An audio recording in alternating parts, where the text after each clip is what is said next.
신약성경 53페이지에 있습니다. 마태복음 28장 18절에서 20절입니다.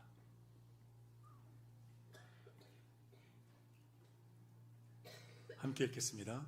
예수께서 나와 말씀하여 이르시되 하늘과 땅의 모든 권세를 내게 주셨으니 그러므로 너희는 가서 모든 민족을 제자로 삼아 아버지와 아들과 성령의 이름으로 세례를 베풀고 내가 너에게 분부한 모든 것을 기하라. 내가 세상 끝날까지 너희와 항상 함께 있으리라 하시니라. 아멘. 오늘 말씀 가운데 하나님의 은혜가 우리 모두와 함께하기를 예수님의 이름으로 축복합니다. 나의 교회를 사랑합니다, 이런 제목으로 함께 시리즈 설교 나누고 있는데, 오늘은 제자훈련학교, 이런 제목으로 함께 나눠볼게요. 함께 따라 보겠습니다. 교회는 제자훈련학교입니다. 제자들이 훈련받고 또 양성되는 곳이 교회라는 거예요. 교회를 사랑하려면 교회를 알아야 합니다. 교회의 가치를 알아야 되고, 교회가 얼마나 귀중하고 소중한 것인지를 알아야 하고, 또한 교회의 본질을 알아야 우리는 교회를 사랑할 수 있게 됩니다. 지난주에 우리 말씀 나눈 것은 하나님을 아는 게 먼저라 그랬죠. 복음을 알아야 합니다. 많이 들어야 합니다.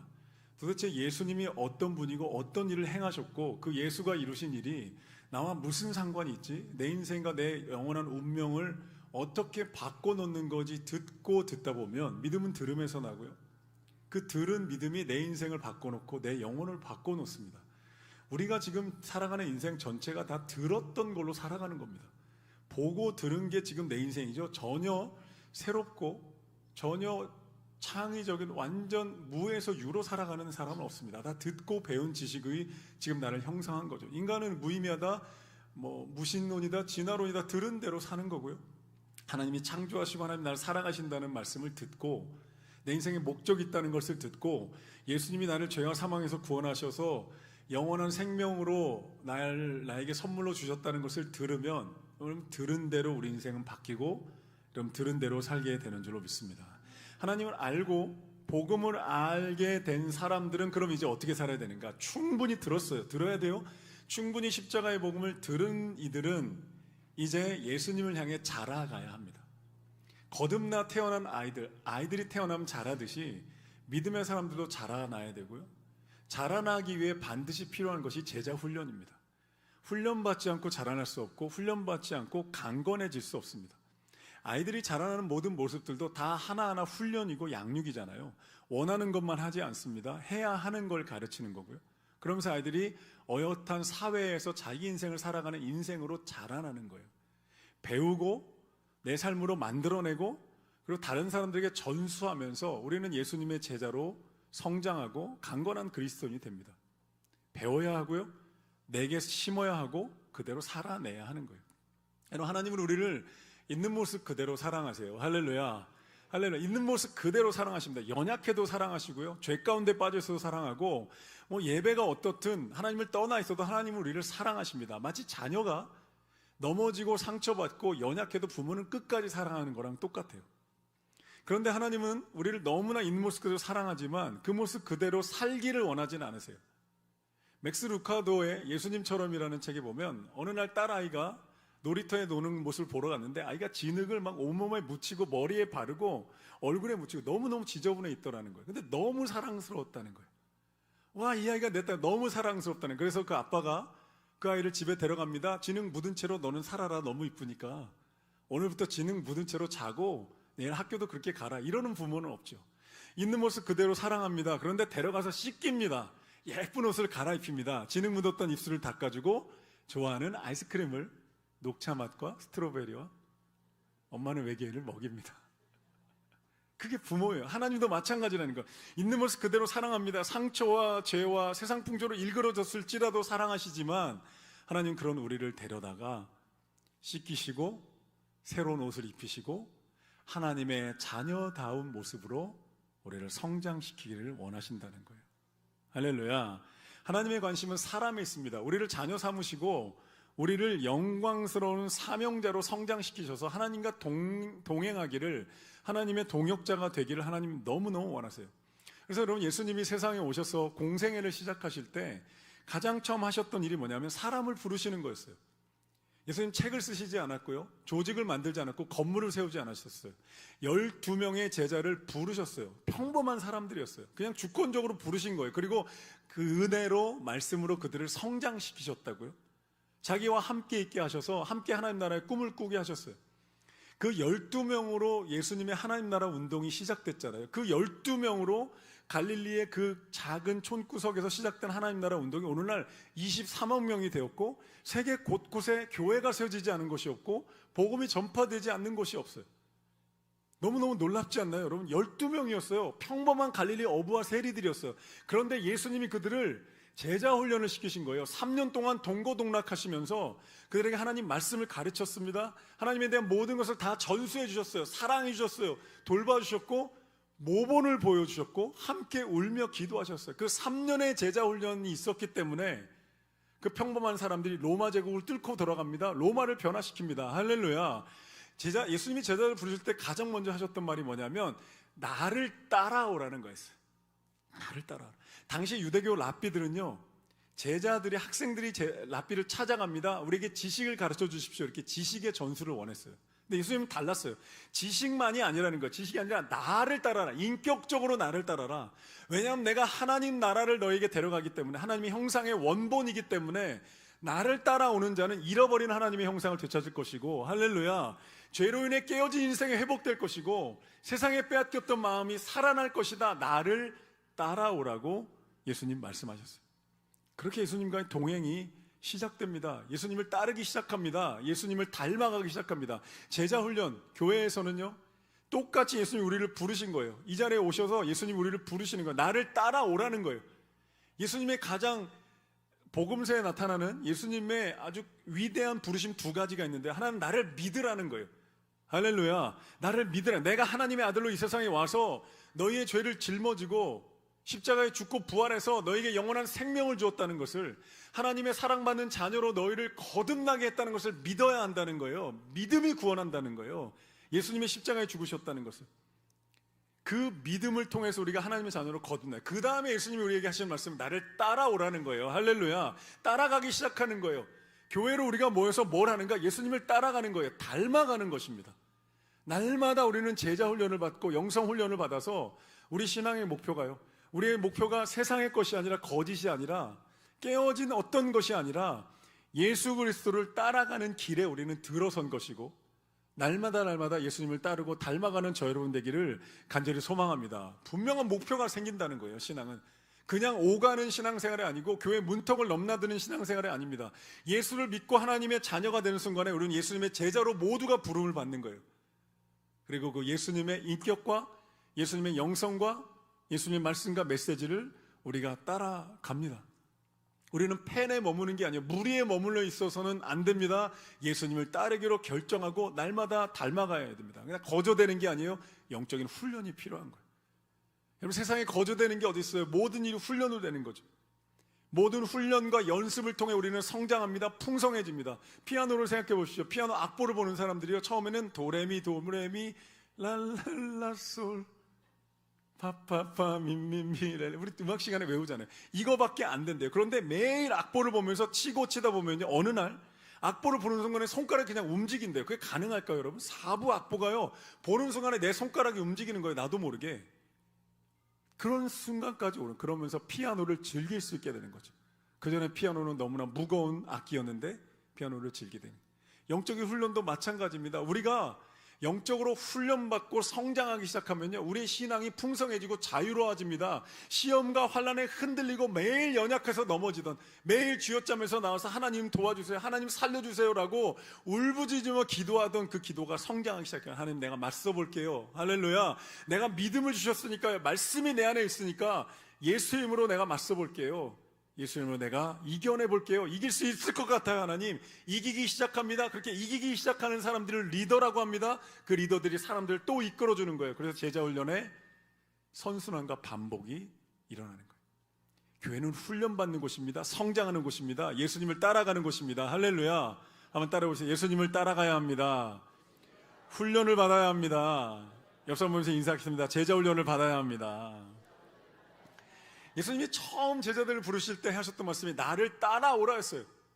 너희의 인생의 목표를 내가 줄게. 너희가 나를 따라오면 나를 따라서 하나님께 도착하게 될 것이고, 나를 따라서 인간다운 인생에 도착하게 될 것이고, 나를 따라서 영광스러운 인생에 도달하게 될 것이다. 내가 길이고 진리고 생명이다. 나를 따라오라 말씀하셨어요. 그리고 오늘 본문에 보면 예수님 마지막 말씀이에요. 예수님이 십자가와 부활로 복음을 완성하신 다음에 하나님께 돌아가 승천하시기 직전에 40일 동안 제자들에게 하나님 나라 성경 공부를 시키셨어요. 그리고 너희가 기도하고 기다리면 성령이 임할 건데, 마지막 너희에게 주는 마지막 중요한 명령, 이것을 대위임령이라고 불러요. 그레이트 커미션. 가장 위대한 명령을 주셨는데, 그 명령의 핵심이 뭐냐면 오늘 19절에 있습니다. 너희는 가서 모든 족속을 제자로 삼으라는 거예요. 제자로 삼아라. 내가 너희를 3년 동안 제자로 만들었지, 훈련시켜서 제자로 세워놓은 것처럼 이제는 너희가 가서, 너희 12명이 가서 세상 속에 들어가서 사람들에게 복음을 전해서 제자로 삼아 그들을 제자로 훈련시켜야 한다. 이 제자 훈련의 방법으로 기독교는 성장해 왔고요. 2000년간 성장해서 12명이 24명의 그리스도인이 됐고, 하나님 나라가 세계 곳곳에 퍼진 거예요. 이 제자 훈련이 기독교의 생존 방식이었던 거예요.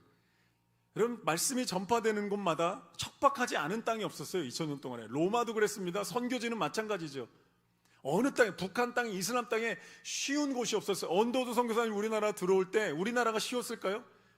유교와 불교와 제사 문화와 귀신과 도박과 양반 상놈의 계급제도와 모든 것이 다 복음에 들어갈 수 있는 땅이 아니었는데, 언더우드 선교사님이 들어와서 이곳에 복음을 전하기 시작합니다. 한 명 한 명 제자 훈련시켜서 한 명 한 명 예수님의 제자로 만들면서 한국교회는 15%가 넘는 그리스도인과 수많은 교회들이 세워져 선교하는 나라가 됐죠. 그 출발점을 생각해 보십시오. 근데 그가 어떤 일을 한 거예요? 언더우드 선교사님이요? 대한민국 이 조선 땅에 들어와 이 민족을 제자로 삼은 거예요. 영적인 훈련을 통해서 우리는 강해지고 풍성해지고, 그리고 우리는 누릴 수 있게 되고 다른 사람을 구원할 수 있게 돼. 그것이 하나님이 본래 목적하셨던 우리 인생의 모습이에요. 연약하고 비전이 없고 가치 없는 인생으로 살기를 원하시는 거예요. 세상 것에 끌려다니면서 신음하고 저거 하나만 더 있으면, 저거 하나만 더 잡으면, 저것만 가지면 내가 행복할 것 같아. 그런 인생으로 우리를 하나님이 짓지 않으셨어요. 하나님의 영광스러운 목적을 위해서, 하나님의 영광스러운 일들을 위해서 우리를 지으셨고, 우리가 잃어버린 그 모든 것들을 우리가 영적인 훈련을 통해서 강건해졌을 때 우리는 성취할 수 있고 누릴 수 있고 하나님께 영광 돌 수 있는 줄로 믿습니다. 오늘 본문에 보면 예수님이 어떻게 제자를 삼는가에 대해서 제자가 되는 세 가지 방법을 말씀하셨어요. 첫 번째 보면 19절에 세례를 주라는 거예요. 세례를 주는 건 여러분 그냥 세례식을 말하는 게 아닙니다. 그냥 성부와 성자와 성령의 이름으로 세례를 주노라, 세례식을 하라는 게 아니고 예수를 구주로 고백할 때까지 복음을 전하라는 거예요. 할렐루야. 예수가 누군지, 도대체 왜 이 땅에 오셨는지, 왜 이 세상에 예수가 필요했는지, 그분의 이름과 십자가가 내 인생을 어떻게 바꿔놓고 무슨 영향이 있는지를 끊임없이 가르치라는 거예요. 들려주라는 거예요. 그러면 그의 안에 믿음이 생겨납니다. 그래, 내가 세상에부터 온 존재가 아니지, 먼지에서 진화된 존재가 아니지, 그냥 동물이 아니라 나는 하나님이 지으신, 하나님의 형상으로 창조된 하나님의 자녀이지, 깨달아지기 시작합니다. 그리고 하나님의 사랑받는 자로 죄로부터 회개하고 구원받기 시작합니다. 그래, 나는 하나님의 형상으로 창조된 하나님의 자녀인 거지. 정체성이 생겨나기 시작하는, 그게 세례받는다는 의미예요. 복음을 전하는 것입니다. 두 번째는 가르치라고 말씀하십니다. 보십시오. 20절에 보면 내가 너에게 분부한 모든 것을 가르쳐라. 모든 것을. 말씀. 여러분, 기독교의 제자훈련, 지금도 마찬가지. 이것도 제자훈련의 일환입니다. 설교도 우리 청년부가 지금 캠프에 가 있는데요, 2박 3일 동안 수련하면서 제자훈련 하는 겁니다. 뭐라는 거예요? 예수님의 메시지를 가르치는 거예요. 수없이 배우는 거예요. 예수님 뭘 말씀하시는, 도대체 하나님 나라가 뭐고, 인간은 왜 지음받았고, 이 세상의 역사는 왜 존재하고, 하나님은 어떤 분인지를 끊임없이 예수님의 메시지를 듣고 배우고 가르치는 일들이 교회 안에 일어나는 거예요. 가르치라는 거, 배워야 하는 거예요.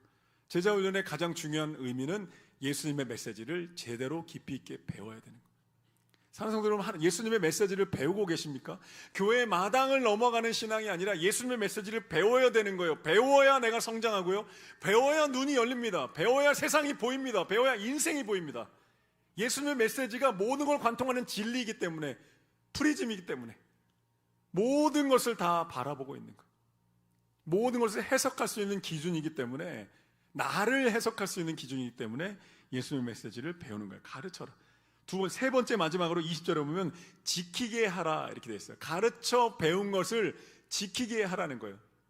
80년대 우리나라의 제자훈련을 보급하셔서 부흥을 일으키신, 제자훈련의 부흥을 일으키신 사랑의 교회 고 옥하는 목사님이 이 본문을 어떻게 해석하셨냐면, 가르쳐 지키게 하라가 아니라 지킬 때까지 가르쳐라는 거예요. 지킬 때가. 여러분, 아이들 양육할 때 그렇잖아요. 아이들이 위험한 일 하거나 잘못된 일을 했을 때 가로막아서서 엄마가 안 할 때까지 가르쳐야 되는 거죠. 아빠가 잘못된 길을 바로 잡아야 되는 거잖아요. 계속 두지 않습니다. 어떤 부모가 잘못된 길로 자녀를 가는데, 나 너를 존중해, 너는 자유의지를 가졌어, 너의 인생은 너 거니까 마음껏 살아, 이런 부모는 한 명도 없죠. 모든 부모는 가로막아 섭니다. 지킬 때까지 가르치는, 그건 아니다, 사람으로서 예의가 아니야, 신앙으로서 하나님을 섬기며 이것에 쫓아가면 안 돼, 너의 인생의 주인은 하나님이야, 끝까지 가르치는 거예요. 제가 최근에 우리 청소년부 교육자와 또 교사들과 이야기하면서 이 다산시가 얼마나 이 강남 8학군처럼 학원에 대해서 굉장히 몰두했대요. 엄마들이 너무너무 몰두했대요. 아주 이 한국 사회에 있는 입시의 영이, 이 다산이, 이 신도시가 되게 작잖아요. 아파트는 높습니다. 인구 밀도가 높으니까 엄마들 커뮤니티에서 그 학원의 영이 어마어마한, 대치동의 영은 예수의 이름으로 떠나갈지어다, 어마어마하대요. 얼마나 무서운지 아세요? 여러분, 학원 가면 학원 선생님이요, 너네를 학원 하루, 일요일날 하루 학원 빠지면 1년을 손해보는 거라고 가스라이팅 한대요. 그게 맞아요, 여러분? 하루 빠져 1년 손해보면 하루 들으면 1년 얻습니까? 학원 종사하시는 분들 상처받지 마십시오. 그런 의미가 아닙니다. 공부한 만큼 도움이 될 거야, 이게 학원이죠. 너가 부족한 거 와서 배워, 선생님이 도와줄게, 열심히 배워. 이게 너가 오늘 하루 공부한 만큼 하루 너가 더 얻을 수 있는 거야, 너의 공부가. 이게 맞는 말이죠. 어떻게 1년을 잃어요? 아이들 데려놓고요, 중1한테 중3, 고1 문제를 내준대요. 2시간 동안 500문제를 풀게 한대. 애가 막 힘들어 못 풀죠. 점수가 나오겠습니까? 선행학습인데, 배우지도 않은 건데. 그리고 점수가 엉망이 나오면 부모 앉혀놓고 말하는 거야. 애가 이 정도로 엉망인데 선행학습 안 시킬 거냐고. 여러분, 이게 맞는 거예요? 제가 여러분한테 화를 울부르죠. 가르쳐 지키게 하는 거야. 제가 청소년부에 설교하러 갈 거예요. 아마 피 튀기면서 제가 아니라는 거예요. 뭘 가르쳐야 돼요? 너의 인생의 주인 하나님이라는 거예요. 너가 이거 끝나요, 지나갑니다, 입시. 그리고 여러분, 여기 앉아있는 우리 모두 대답해 보세요. 좋은 학교 나와 잘 사나요? 잘생겨서 지금 잘 살고 계세요? 예수 믿어 잘 사는 거잖아요. 맞습니까? 옆 사람 보십시오. 좋은 데 나와서 잘 살고 있나요? 예뻐서 잘 살아요 지금? 예수 믿고 성품 좋고 선하게 살고 아름답게 사니까 행복한 거죠. 맞습니까? 부정을 못하겠죠, 다. 그렇잖아요. 근데 왜 애들한테 그런 걸 가르쳐요? 애들한테 가서 어떻게 외쳐야 돼요? 하나님이 너의 인생의 주인이다. 입시가 아니야, 지나가는 거야. 문이 닫혀도 또 열릴 거고, 너의 인생을 끝까지 책임지는 게 누구야? 하나님이라는 거예요. 가르쳐 지키게 하는 거야. 하나님 버리면 너 다 잃는 거야. 그래, 손에 쥔 거 너 인생 책임질 것 같지? 다 떠나고 계급장 떨어지고 소유 떠나고 다 또 누가 남을 것 같아? 끝까지 너를 사랑하시는 예수 그리스도, 너를 위해 십자가에 죽으셔서 너의 운명을, 죽어의 문을 여는 순간에 손잡고 하나님께 데려가는 그 유일한 분, 하나님을 너의 인생의 주인으로 삼아야 돼. 예수 그리스도의 십자가가 너의 영원한 생명이야 라고 가르쳐 지키게 하는 거죠. 여러분, 이게 제자훈련인 거예요. 이거 하라는 거예요, 예수님이요.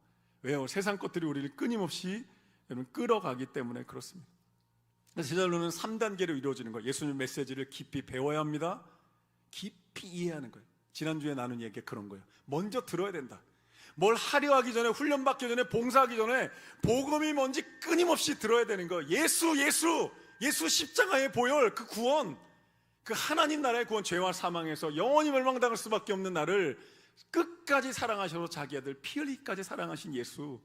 그래서 예수 이름만 들어도 심장이 쿵쾅거리고 눈물이 나고, 보혈에 대한 그 구원에 대해 찬양할 때마다 내 가슴이 감격에 미어져 올 때까지, 그러면 내 안에 뭐가 생기냐면 내가 하나님의 사랑받는 자녀라는 정체성이, 신분이 생겨나는 거예요. 그럼 그때부터 어떻게 살아요? 나는 하나님의 자녀답게 살아야 되겠다. 하나님의 백성답게 교회를 세우며 살아야 되겠다. 선교하며 살아야 되겠다. 근데 보니까 나한테 실력이 없네요. 어찌할 바를 모르겠네요. 그럼 어떻게 해요? 교회 와서 목사님 제자훈련 시켜주세요. 예수님이 제자훈련 시켰던 것처럼 저희도 제자훈련 시켜주세요. 성경 가르쳐주세요. 하나님 나라의 비전을 저에게 알려주셔야죠. 저희가 이대로 그대로 신앙생활 하기를 원하시나요?라고 매달려야 되는 거예요. 성경 과외 받으실 분 있으십니까? 제자훈련 과외 받으실 분. 제가 그럼 기도하고 있거든요. 올 초부터 하나님 우리 교회에 가장 필요한 제자훈련 과정을 잘 만들 수 있도록 도와주십시오. 여러 자료를 찾고 경험을 기억해보고 책들을 보면서 연구하고 있어요. 그 교회마다 문화가 있고 풍토가 있기 때문에 좋은 제자훈련에 4단계로 기도하고 있는데 여러분 기도 부탁합니다. 가장 1단계는 입문반이 있어야죠. 모르는 거예요. 세상에 있다가 뭐 관심이 있어서 교회 왔는데 예수는 누군지, 교회는 왜, 성경 뭘 기록하고 있는지, 도대체 뭘 믿고 도대체 믿으면 내게 무슨 유익이 있는지를 입문반에 들어야 되는 거예요. 듣다가 거기서 예수님을 구주로 영접하고 거듭납니다. 할렐루야. 영접하고 거듭난 분들을 위한 기초반이 있어야 되는 거예요. 씨앗을 뿌렸으니까 이제 뿌리를 내려야 되는 거죠. 그 다음에 기초가 갖춰진 분들이 줄기가 자라듯이 성장반이 있어야 돼요. 성장하면 마지막에 열매는 리더가 돼서 다른 사람들을 복음으로 제자훈련으로 이끄는 역할을 하는 4단계가 필요한 거예요. 우리 교회가요, 이 4단계 양육과정, 제자훈련 과정을 만들어서 누구라도 우리 교회에 오면 1단계부터 시작해가지고 성장해서 어느 날 보니까 내가 리더가 돼 있고 제자로 살아가고 있고 하나님을 더 알아가고 있고 복음을 누리고 있는 거예요. 할렐루야. 내가 세상의 길을 한참 가고 있었는데 어느 날 눈 떠 보니까 내가 예수의 길을 가고 있네. 할렐루야. 이런 일들이 우리 교회 가운데 일어나게 되기를 간절히 소망합니다. 저절로 이루어지지 않는다는 거예요. 어떤 게 저절로 이루어져요, 여러분? 예수님이 12명으로 시작해서 23명이 됐습니다. 놀랍습니다. 하나님이 하셨습니다. 그러나 뭐가 있었어요? 예수님의 의도적이고 체계적이고 강력한 제자훈련이 있었어요. 훈련받아야 이깁니다. 성장해야 이깁니다. 어린아이는 이기지 못하는 거예요. 연약하면 이기지 못하는 거예요. 이번 월드컵을 보면서 얼마나 많은 축구인들이 실망하고 가슴 아파했나요? 제가 이번 월드컵에 대해 할 말이 2시간 정도 있지만 설교를 마무리해야 돼서 그 손흥민을 멕시코전 근데 우리의 전설 같은 그 시간 히딩크 감독의 월드컵 4강 이야기가 있잖아요. 지금 생각해보면 어떻게 4강 갔나 싶어요. 여러분 지금 4강이 어딘지 아세요? 스페인, 아르헨티나, 잉글랜드, 프랑스예요. 야, 이게 2000년에 여기에 한국이 들어갔다고요. 잊으셨나요? 날 잊으셨나요? 여러분 근데 그냥 된 게 아니라 히딩크 감독이 와서 한국 축구를 분석한 거예요. 발재간이 좋지도 않고 스타 플레이어도 없어요. 어떻게 할까 보니까 체력이 좀 되는 거예요. 엄청난 체력 훈련을 시켜 쉬지 않고 90분 동안 강팀을 압박할 수 있도록 체력 훈련을 90분 시켰어요. 딱 경기를 뛰었는데 미친 듯이 압박하는 거예요. 강팀들이 혀를 내두르며 넘어져요. 그래서 4강 신화가 만든 거죠. 여러분 지금도 그 하이라이트 찾아보시오. 보는 순간에 소름 끼칩니다. 안정환의 백헤딩 같은 거 이런 거 보면요, 거저된 거 아니에요. 훈련을 통해서 이루어져. 신앙도 마찬가지입니다. 성도라면 누구나 위대한 신앙인으로 살고 싶고 풍성한 신앙이 되고 싶고 강건해서 이기고 싶죠. 하나님께 쓰임받는 영광스러운 인생을 살고 싶어요. 그런데 거저되는 게 아니에요. 그냥 하룻밤 기도로 되는 게 아니고요, 명설교 한번 듣고 그렇게 태어나는 게 아니에요. 어떻게 성장이 그렇게 일어나요? 한 걸음씩 성장하는 거예요. 그래서 디모데후서 4장 7절에 사도 바울이 아들 같은 디모데에게 이렇게 말합니다. 경건에 이르도록 너 자신을 연단해라.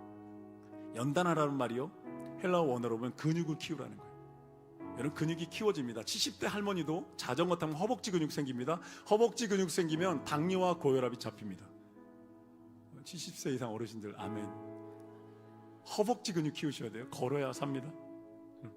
아들 같은 디모데에게 권면하고 있는 거예요. 신앙의 지식을 습득하는데 만족하면 안 된다. 교회 와서 예배드리고 은혜 받는 거에 만족하면 안 된다. 근육을 키워야 된다. 신앙의 근육을 키워야 강골이 되고, 신앙의 근육을 키워야 맞설 수 있고 세상에서 승리하고 하나님께 쓰임받을 수 있다는 거예요. 그래서 제자훈련하는 교회는요, 2가지 얼굴을 가져요. 가족같이 따뜻해요. 근데 돌아서는 순간에 군대같이 훈련시켜요. 이게 진짜 교회입니다. 목사님이 막 너무 따뜻해 가족같이 막 안아주다가 훈련 딱 들어왔는데 교관으로 바뀌는 거예요. 뭐 하는 겁니까? 암송해야 됩니다. 기도하고 오십시오. 훈련시켜주는 교회가, 여러분 교관이요, 군사사령관이 부하들에게 줄 수 있는 가장 큰 선물은요, 훈련시켜주는 거예요. 전쟁에서 이기려면 훈련된 군인만 이기고 승리하고 살아남아요. 할렐루야. 훈련시켜주는 거예요. 이 2 얼굴을 가진 교회, 2 얼굴을 가진 베델교회 되기를 간절히 소망합니다. 여러분, 인생은 결국 자신이 가치 있다고 생각하는 것을 위해 살아가는 거잖아요. 뭐가 가치 있으세요? 지금까지 쫓아가며 살아갔던 것들이 영원한 가치를 가지고 있나요? 아니면 일시적인 가치, 일시적인 필요인가요? 교회에 와서 우리가 배워야 되는 건 뭔가 영원한 가치가 있다는 거예요. 영원한 가치를 위해서 내 인생의 시간과 에너지를 써야 한다는 거. 천국은 마치 밭에 감춘 보화 같아서 그 하나님 나라를 발견한 이들은 모든 자신의 재산을 팔고 땅 팔고 집 팔고 냉장고 팔아 하나님 나라를 사는 거잖아요. 어떻게 해야 되는가? 훈련 받아야 합니다. 성장해야 합니다. 사명의 자리까지 가려면 예수님의 제자 훈련을 받고 성장할 때 내 삶 가운데 하나님의 나라가, 우리 가정 가운데, 그래서 나를 통해서 내 일터와 학교와 열방까지 하나님의 나라가 확장되는 영광스러운 인생이 될 줄로 믿습니다. 이렇게 찬양하겠습니다.